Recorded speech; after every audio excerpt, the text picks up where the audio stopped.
தமிழக மக்கள் மொத்தம் மும்முனை போட்டி வந்தது.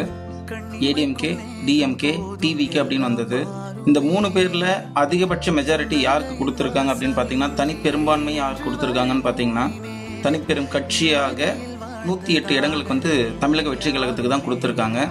அந்த பட்சத்தில் அவங்க டிஎம்கேவையும் ஏடிஎம்கேவையும் வேண்டாம் அப்படின்னு சொல்லிட்டு உதறி தள்ளிட்டு டிவிகேவுடைய ஆட்சி, அதாவது தமிழக வெற்றி கழகத்தின் தளபதி விஜய் அவர்களின் ஆட்சி தான் வேணும் அப்படின்னு சொல்லியிருக்காங்க.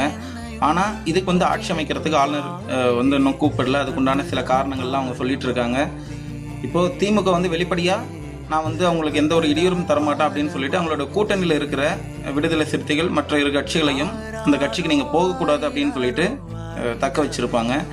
அதுக்கு உண்டான ரிசல்ட் இன்னைக்கு கிடைச்சிடும். எவ்வளோ தான் அவங்க பண்ணியிருந்தாலும் கூட தமிழக மக்கள் ஏடிஎம்கேவும் டிஎம்கேவும் சேர்ந்து தனியாக ஆட்சி அமைக்கலாம், 2 பேரும் கூட்டணியாக சேர்ந்து ஆட்சி அமைக்கலான்ற மாதிரி வெறும் செய்திகள் வந்துட்டு இருக்கு. அப்படி வந்தால் தமிழக மக்கள் எவ்வளோ பெரிய முட்டாள அவங்க நினச்சிட்டு அவங்க பண்ணுவாங்க அப்படின்றத நீங்கள் நினச்சி பாருங்க. ஆனால் அது மாதிரி நடக்கிறதுக்கு ஒரு வாய்ப்பு கிடையாது. அப்படி வாய்ப்பு இருந்தாலும் ஒரு தனி மனிதன், விஜய் என்ற ஒரு தனி மனிதனுக்கு 50-60 வருடம் ஆண்ட கட்சிகள் ஒரு எப்படிப்பட்ட ஒரு பயந்த சூழ்நிலை இருக்கிறது அப்படின்றத தமிழக மக்களும் புரிஞ்சுப்பாங்க. நாங்கள் தமிழக வெற்றி கழகத்தை சார்ந்த எங்களாலையும் உங்களால் புரிஞ்சுக்க முடியாது. ஒரு தனி மனிதனை பார்த்து இவ்வளோ 50-60 வருஷம் ஆண்ட கட்சி பயப்படுது அப்படின்னா இதுதான் எங்களுடைய முதல் வெற்றி.